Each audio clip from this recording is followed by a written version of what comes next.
We Morning. are so pleased to have you join us for this very important discussion and premiere.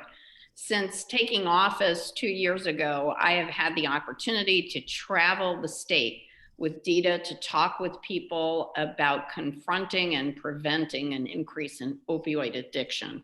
We have met with first responders, medical providers, community leaders, family members of those who have struggled with addiction. The opioid crisis is a problem that impacts everyone in our society.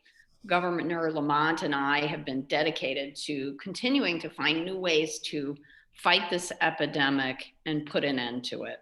Since taking office, Governor Lamont and I introduced legislation to reduce the likelihood of misuse of prescription opioids, strengthened oversight of prescriptions for opioids, provided for early identification of pharmacies that may be engaging in questionable practices, and ensuring access to life-saving opioid antagonists.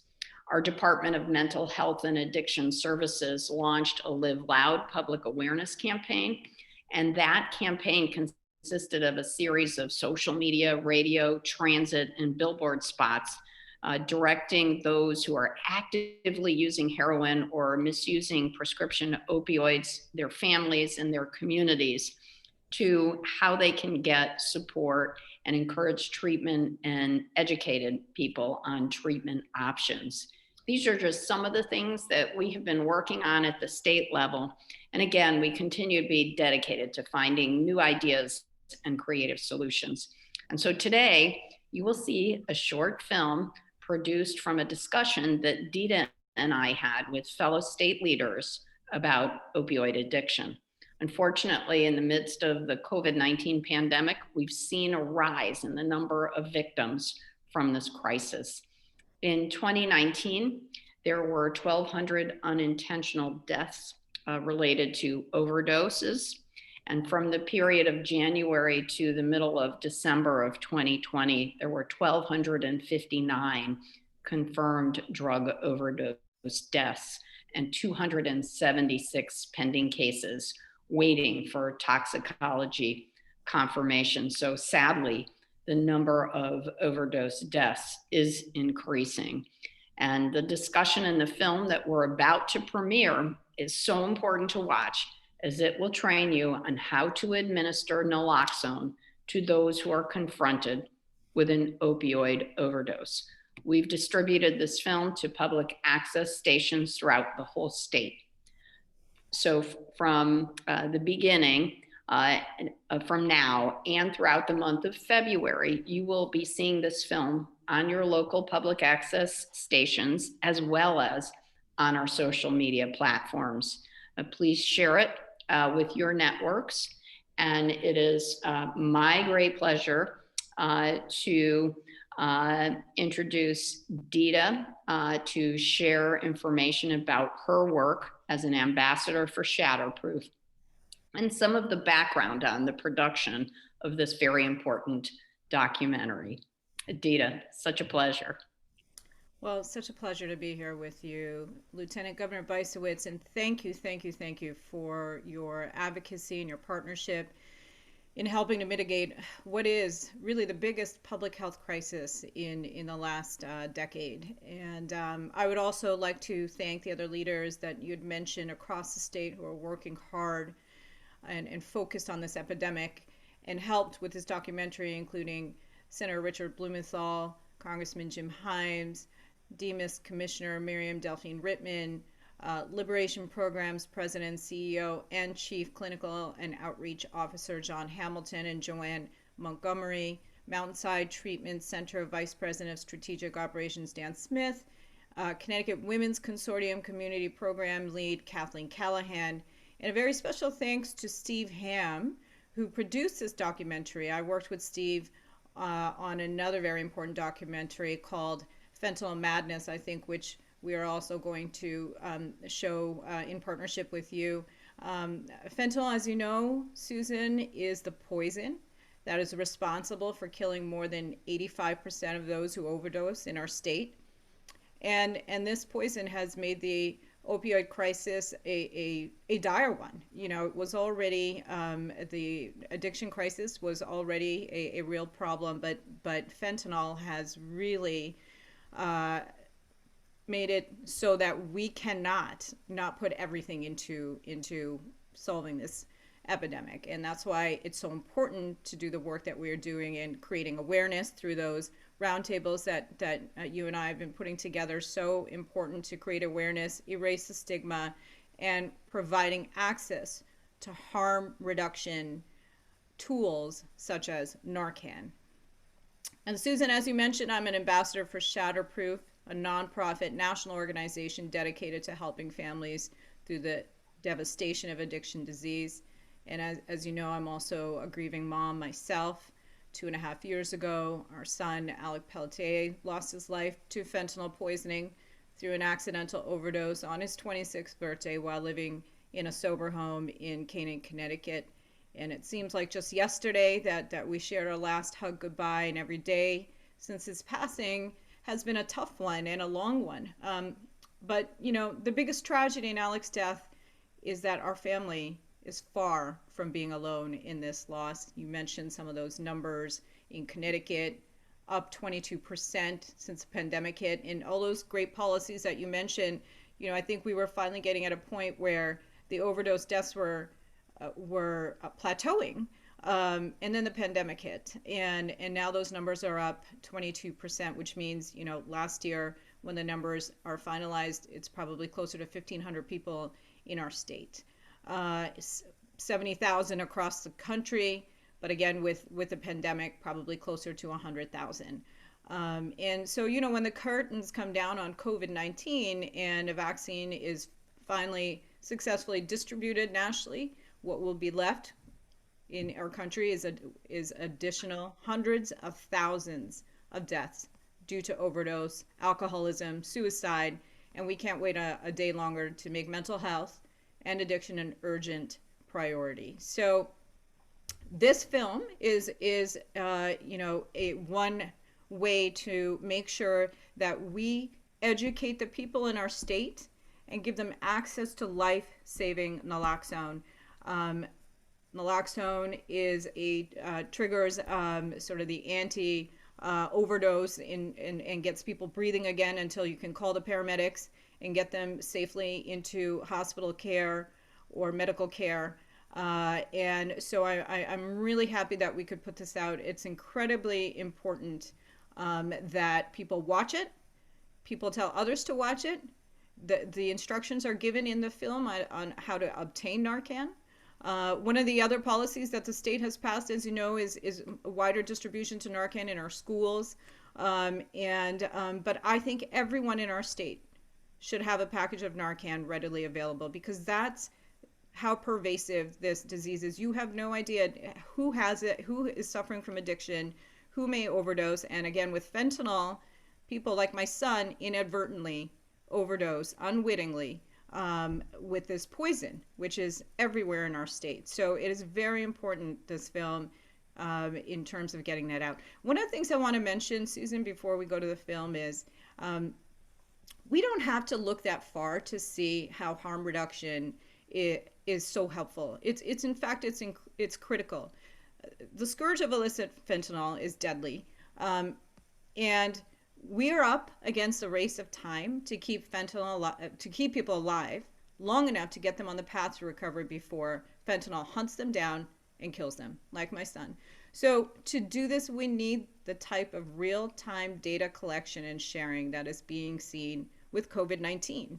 And we need more community collaboration, navigator programs, and harm reduction policies, including more access to fentanyl test strips, and even safe facilities for people to inject, so that we can keep them live enough to educate them and get them on a path to recovery before they die. And so when I say you don't have to look far, there are places in our own country, like in Dayton, Ohio, that had a very, very pervasive problem, and they've reduced their numbers by more than 50% in terms of overdose. Another place to look is Oregon, Portland, Oregon. And then one of the organizations that I belong to is called Global Recovery Movement. And what we're doing is, the organizers of this movement have gone to Portugal to see the success in Portugal. Portugal reduced their overdose rates by 400% in a 7-year period by harm reduction practices, by community collaboration, by a command center approach.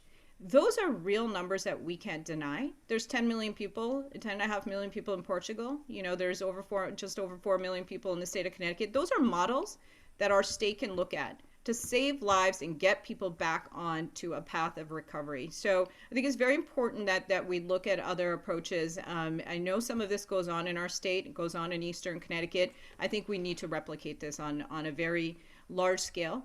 But doing this documentary is a great first start. So thank you again for your advocacy. I look forward to continue to working with you and to get this film out and get people's lives saved. Excellent. So we're going to show the film.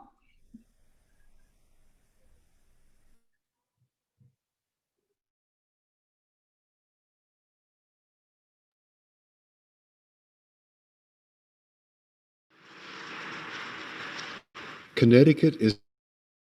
Opioid overdoses kill more than 1,000 people here each year. Something must be done. Dita Bhargava of Shatterproof, Lieutenant Governor Susan Bysiewicz, and the Connecticut Women's Consortium gathered leaders from around the state at the Liberation Programs facility in Bridgeport in their ongoing efforts to create awareness and to educate the public about the opioid epidemic. So we have this COVID-19 pandemic that has just exacerbated what already was an epidemic that has touched every corner of our state, every town and city, every kind of person you can think of, every age group, every economic group. It is pervasive. This is a difficult problem, but we're only going to solve it once we recognize that it's a disease. There should be no stigma attached, and we're going to need everyone in our state and our communities to support the people who are suffering and looking to recover. In this particular situation right now, when people are isolated and overdose rates are going up, social isolation, economic depression is the perfect storm to exacerbate mental health disease. Harm reduction becomes critically important. So if as many people that we can train and arm with Narcan, that will be the first line of saving someone's life and keeping them alive long enough so that they can get the help and so that they can understand that recovery is real. Hello, everyone. Thank you for having me here. I'm Dan Smith. I'm the Vice President with Mountainside Treatment Center. We offer a full continuum of care throughout Connecticut, and we are located in the northwest corner. Today, we are going to be going through a naloxone training, Narcan training for everyone here. I started doing these trainings for first responders, and they turned around and said, these days we are all first responders, so this is something that needs to be known on a community level. And I'm Joanne Montgomery. I'm the Chief Clinical and Outreach Officer for Liberation Programs. And we have a full continuum of care in the Fairfield County area, so from Bridgeport all the way down to Greenwich, and we provide substance abuse, mental health, and housing services. And as Dan said, I've been training also for many years, and we are all first responders. And I'm also someone in recovery from an opiate addiction, celebrating 26 years a few months ago. So really important to know that we do recover. So that's what we're here to talk about today. Narcan nasal spray, there's 3 different types of Narcan, but what mostly is being given out in the state of Connecticut is the nasal. Very easy to use for anyone. So we want to use Narcan nasal spray for suspected opiate overdose in adults and children. Important for use in the nose only. We do not want to remove or test the Narcan nasal spray until it's ready to use. And then we want to identify an opiate overdose, and we want to check for response, right? And so what we've learned throughout the years, I've probably trained over 2,000 people over the last 5-6 years, and what we've learned is this can happen anywhere.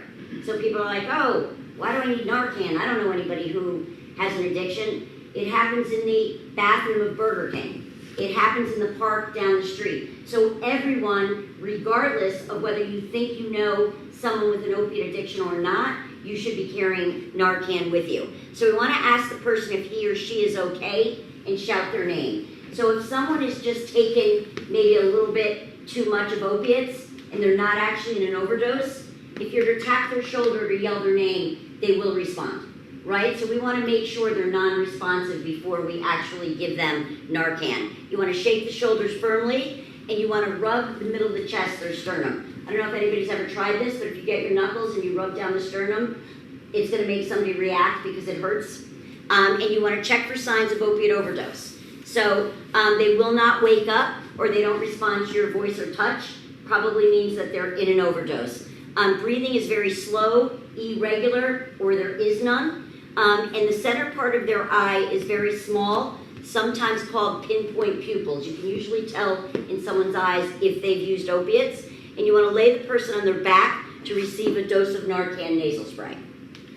Some very important pieces when it comes to when you are at the scene of an overdose is definitely the awareness. As Joanne was just starting to talk about, when it comes to looking at the pinpoint pupils, there are also going to be some other signs. A lot of time, especially if it's your first time, you might have that panic.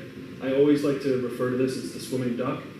Remain calm. As much as you feel inside what's going on, here it is, remember the training. There is also some great applications that are out there. As we talk about Narcan, which is a specific name brand, but there is also the Nora app, which is supported by Venus, which does walk you through the various types of naloxone that are out there. So as the awareness, as you might be coming in and wondering if someone has pinpoint pupils, you might look around the room and see if you can identify other sites or other trades that might refer to see if the person is actually in an overdose. But with that, what you're going to do for Narcan, which is a specific one for this training, is you will remove it from the packaging, as seen on the top portion. Once you peel it open, you'll see it looks basically like Nasonex. It's a small tube where it's very clearly identified of what you're going to be inserting up someone's nostrils, and a plunger on the back.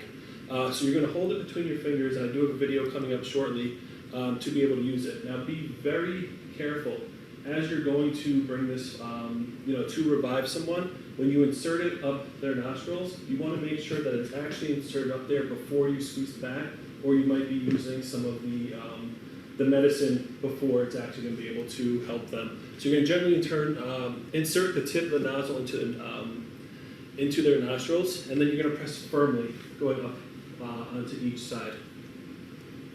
And naloxone is the medication. Narcan is this brand. There are different types that are out there. They're intravenous all the way down to the Adapt Pharma portion. And I think it's very important. Don't just get the box and never look at it. This is why I actually encourage people to open up and take a look at some of the questions that we will have.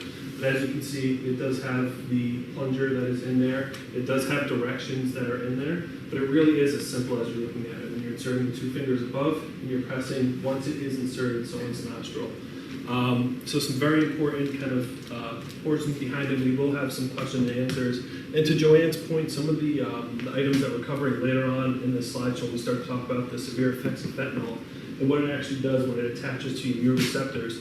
Fentanyl attaches further down on that mu receptor, where typically when it comes to everything from methadone and heroin, which is why the multiple doses are so very important.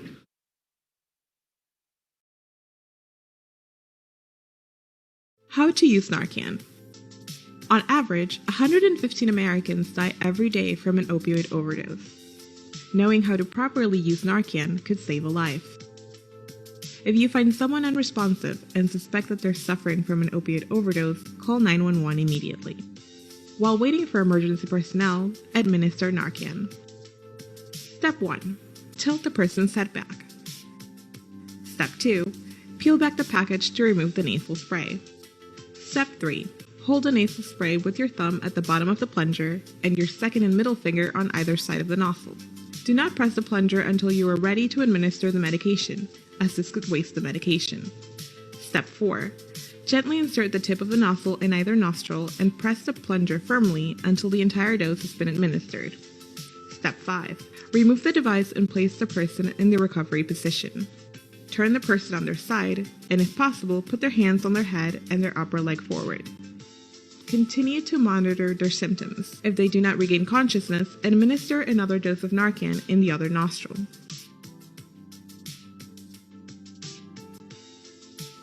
Know that Narcan is not a substitute for medical attention, and individuals who suffer from an opioid overdose need to see a doctor even if Narcan is successful in reversing the overdose.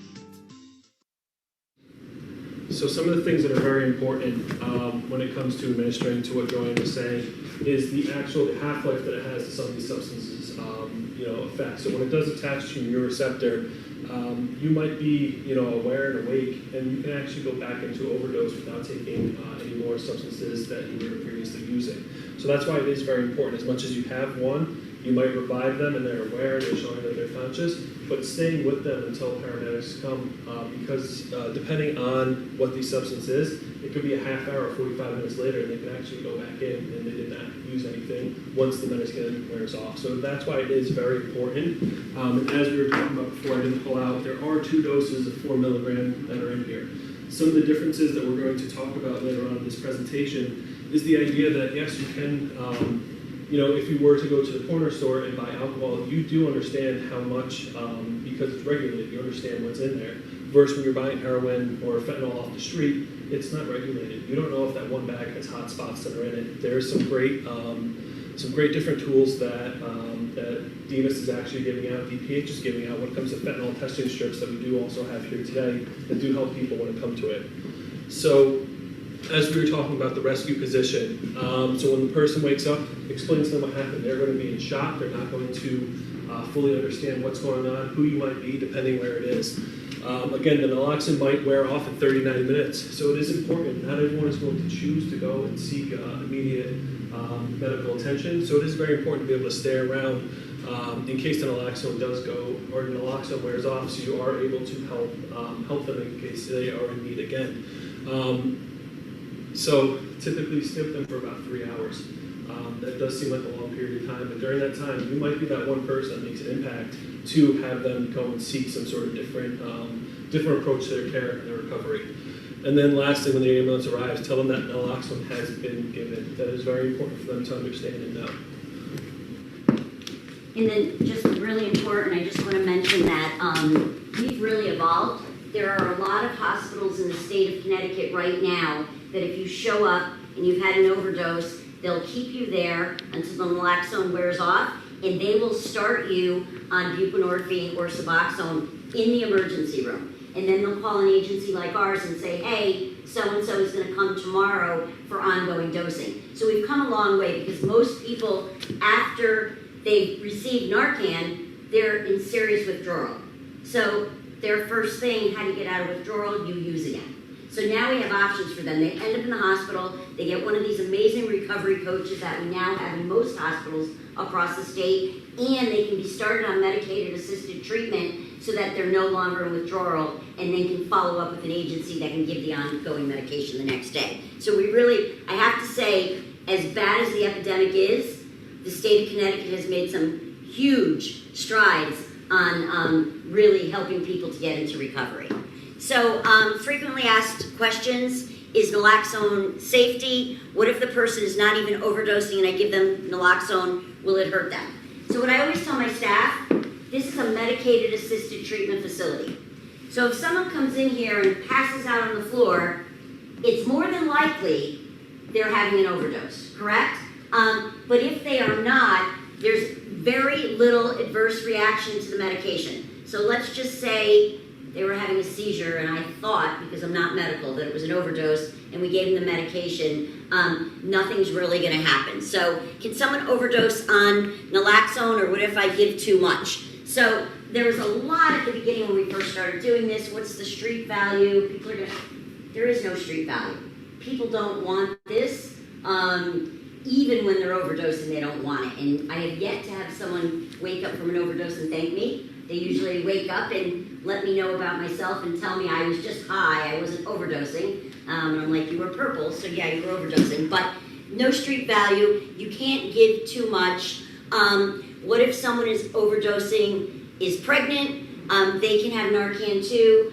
They've also given it to first responders. Let's say they went and cleaned up the scene of a crime or something and they ended up ingesting it somehow. They've been given Narcan. What if my kids are small children in an area where Narcan rescue kit is kept, find and use the Narcan? Will it hurt them? No. My Narcan expired. What should I do?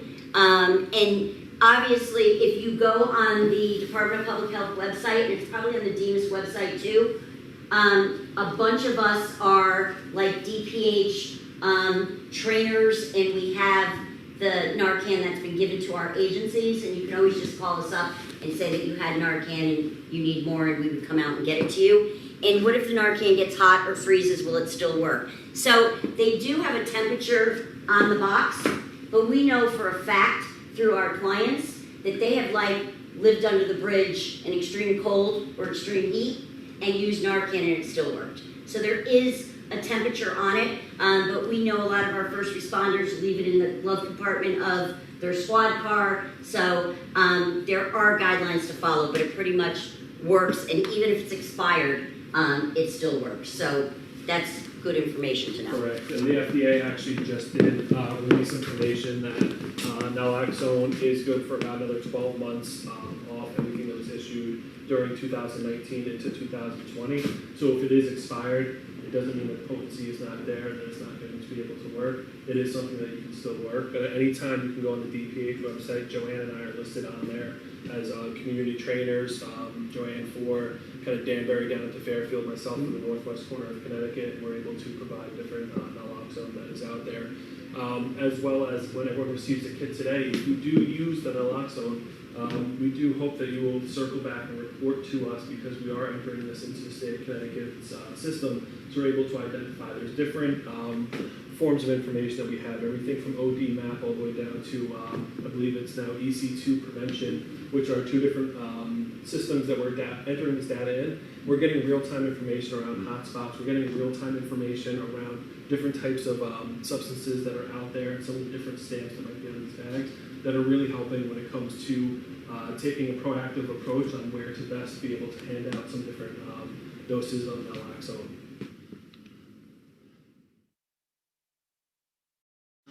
This is absolutely an unprecedented time. When we look at the data, we do see that the overdose rates are unfortunately increasing. If we continue as we are, we're on pace to exceed the overdose rates that we saw last year. The other thing we're seeing when we look at the data is that fentanyl increasingly is involved in the overdoses that are happening. About 85% of the overdoses up to this point, fentanyl has been involved. So it's concerning. I do want to share, though, some of the programs and some of the supports and services that are available. I think it's important for people to have hope and to know that recovery is real and recovery is possible.